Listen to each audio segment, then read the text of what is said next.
مشہور و معروف وہ واقعہ جو آپ پڑھتے ہیں، کئی دفعہ آپ نے سن رکھا ہے، بیان کیا کہ ایک دن پطرس رسول نے خداوند یسوع سے یہ سوال کیا کہ اے خداوند، اگر میرا بھائی گناہ کرتا رہے تو میں کتنی دفعہ اسے معاف کروں؟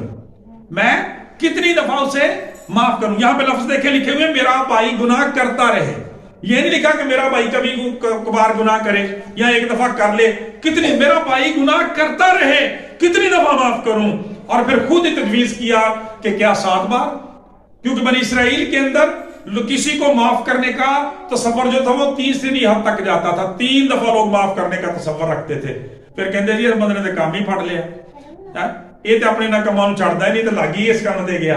خدا کا کلام بیان کرتا پطرس رسول نے کیا کیا، اس کو ڈبل کر کے ایک اس میں پلس کر کے چھلانگ لگائی اور کہا کہ میں کہتا ہوں 7 دفعہ تک شاید مجھے مسیح کے تعلق سے شاباش ملے۔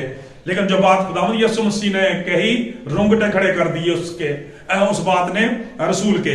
خدا کا کلام ہے، یسوع نے اس سے کہا میں تجھ سے یہ نہیں کہتا کہ 7 بار بلکہ 7 دفعہ کے 70 بار۔ اور اس کا مطلب انلمیٹڈ فارگیونیس ہے میرے عزیزو، معاف کرتے رہنا مسیحی لوگوں کا رویہ بن جانا چاہیے، گن گن کے نہیں، 1 دفعہ 2 دفعہ 4۔ کیوں؟ خدا ہمارے ساتھ ایسا کرتا ہے۔ آج 2023 کا کرسمس ہمیں یہ سکھاتا ہے کہ غور کریں، اگر میری عمر 30 سال ہے، ایک کی 40 سال ہے، کسی کی 50 سال ہے، کسی کی 60 سال ہے، شاید اس سے بھی اوپر ہے، مبارک حالی والی بات ہے، خدا کی شکر گزاری ہے۔ خدا کا کلام بیان کرتا جو لوگ نوجوانی میں کتنے سال آپ نے گزارے ہیں، ذرا کبھی بیٹھ کے کاؤنٹ کریں، اپنے گناہوں پر، کمیوں کمزوریوں پر غور کریں، خدا نے کتنا آپ کو معاف کیا ہے۔ خدا کا کلام بیان کرتا ہے اسی طرح سے خدا بھی آپ سے یہی توقع کرتا ہے۔ اور پھر ایک زبردست مثال آپ نے بادشاہ کی دی، خدا کی بادشاہی کا آئین بیان کر رہے تھے تو آپ نے فرمایا کہ ایک بادشاہ تھا، خدا کا کلام بیان کرتا جب وہ حساب لینے لگا تو اس کے سامنے اس کا ایک قرضدار پیش کیا گیا۔ یاد رکھیں کلام سے کہتا ہے ہم گناہ کے اعتبار سے خدا کے قرضدار ہیں۔ ایک قرضدار پیش کیا گیا اور کلام مقدس میں لکھا اس پر اس بادشاہ کے 10,000 توڑے آتے تھے۔ 10,000 توڑے آتے تھے، یہ اس وقت کی روپے کی لین دین کی سب سے بڑی اکائی توڑا، 10,000 توڑے آتے تھے۔ اور میتھیو ہنری بڑی زبردست بات بتا رہے ہیں، وہ کہتے ہیں کہ گلیل کا جو سالانہ محصولات ہوتا تھا، ٹیکس ہوتا تھا، وہ 300 توڑوں تک ہوتا تھا، اور اس شخص کے ذمہ کتنا تھا؟ 10,000 توڑے۔ اس کا مطلب یہ تھا کہ یہ شخص کسی بھی صورت میں کبھی بھی ادائی نہیں کر سکتا، اپنی عیاشیوں میں، اپنی من ورزیوں میں، خود غرضیوں میں اس نے اتنا قرض اپنے اوپر چڑھا لیا تھا کہ اب یہ اس کو دے ہی نہیں سکتا، واپس کر ہی نہیں سکتا تھا۔ خدا کا کلام بیان کرتا جب بلایا گیا، لکھا ہے کہ جب حساب لینے لگا تو اس کے قرضدار کو حاضر کیا جس کے اس کے 10,000 توڑے آتے تھے، مگر چونکہ اس کے پاس ادا کرنے کو کچھ نہ تھا۔ کیا تھا جی؟ کچھ نہ تھا۔ اس لیے اس کے مالک نے حکم دیا کہ یہ اور اس کی بیوی بچے اور جو کچھ اس کا ہے سب بیچا جائے اور قرض وصول کر لیا جائے۔ پس نوکر نے آ کر سجدہ کیا اور کہا خداوند مجھے مہلت دے، میں تیرا سارا قرض ادا کر دوں گا۔ اس نوکر کے مالک نے ترس کھا کر اسے چھوڑ دیا۔ جب منت کی، سماجت کی، مہلت مانگی، چھوڑ دیے، اور آگے لکھا اس کا سارا قرض بخش دیا۔ پریز دی لارڈ، معاف کر دیا۔ خدا کا کلام یہ بیان کرتا ہے، اور یہ اس کی بھول تھی کہ وہ ایسا ادا کر سکتا ہے، کبھی بھی ادا نہیں کر سکتا تھا۔ خدا کا کلام یہ بیان کرتا ہے، لکھا ہے کر ترس کھا کر اسے چھوڑ دیا، اور جب وہ شخص وہاں سے نکلا تو اب اس کا کوئی اور کام خدمت تھا، اس سے اس نے صرف 100 دینار لینا تھا۔ 10,000 توڑا، اس سے صرف 100 دینار لینا تھا۔ خدا کا کلام بیان کرتا اس نے اس کو پکڑا، اس کا گلا گھونٹا، زد و کوب کرنا شروع کر دیا، مارنا شروع کر دیا، اور اس سے کہا ابھی میرا قرض مجھے ادا کر ورنہ میں تجھے جیل میں ڈال دوں گا۔ کلام خدا بیان کرتا میرے عزیزو، اس نے ایسا ہی کیا، شخص کو قید خانہ میں ڈال دیا۔ جب بادشاہ کے دوسرے ملازموں نے یہ بات دیکھی تو انہوں نے جا کر فوراً بادشاہ کو بتا دیا کہ جس شخص کو تو نے معاف کر دیا تو وہ تو لوگوں کے ساتھ ایسی بے رحمی کے ساتھ پیش آ رہا ہے۔ خدا کا کلام بیان کرتا بادشاہ نے فوراً جلادوں کو حکم دیا کہ اسے پکڑ کر میرے پاس لاؤ۔ اور خدا کا کلام بیان کرتا دیکھیں بادشاہ سے کیسے مخاطب ہوتا ہے۔ اس پر اس کے مالک نے اس کو پاس بلا کر اس سے کہا شریر نوکر، میں نے وہ سارا قرض تجھے اس لیے بخش دیا تھا کہ تو نے میری منت کی تھی، سارا قرض بخش دیا۔ کیا تجھے لازم نہ آتا تھا کہ جیسا میں نے تجھ پر رحم کیا ہے تو بھی اپنے خدمت پر رحم کرتا؟ اور اس کے مالک نے خفا ہو کر اس کے جلادوں کو حکم کیا کہ جب تک یہ قرض ادا نہ کرے قید میں رہے۔ کلام مقدس میں لکھا ہے دوبارہ سے اس کے بارے میں کہا گیا کہ جو کچھ اس کا ہے اس کے بیوی بچوں کو سارے مال و متاع کو بیچ دیا جائے اور قرض وصول کیا جائے اور اس کو قید میں ڈالا جائے جب تک یہ کوڑی کوڑی ادا نہ کرے وہاں سے نہ چھوٹے. یہ ساری بات بیان کر کے خدا یسوع مسیح نے نتیجہ خیز بات کہی. آپ نے فرمایا میرا آسمانی باپ بھی تمہارے ساتھ اسی طرح کرے گا اگر تم میں سے ہر ایک اپنے بھائی کو دل سے معاف نہ کرے. سو میرے عزیزو خدا کا کلام آج اس خوبصورت پیغام کے وسیلہ سے میں یہ سکھاتا ہے جب تک تم مدعی کے ساتھ راہ میں ہے اس سے صرف صلح نہیں کر لے جلدی صلح کر لے. تو نہیں جانتا کہ اگلے دن میں اگلے مہینے میں اگلے سال میں کیا ہوگا. 2024 کا سال چڑھنے والا ہے.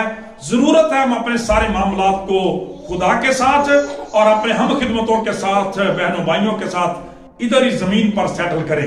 وہ راہ جو زمین سے آسمان تک جاتی ہے جس کا سفر کرنا چاہتے ہیں ہم کرنے کے لیے تیار ہو رہے ہیں. اپنے معاملات کو زمین پر ہی درست کریں.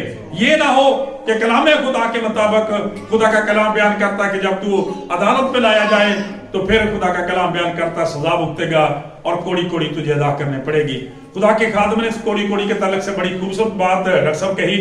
انہوں نے کہا کہ خدا بڑا رحیم ہے بہت مہربان ہے.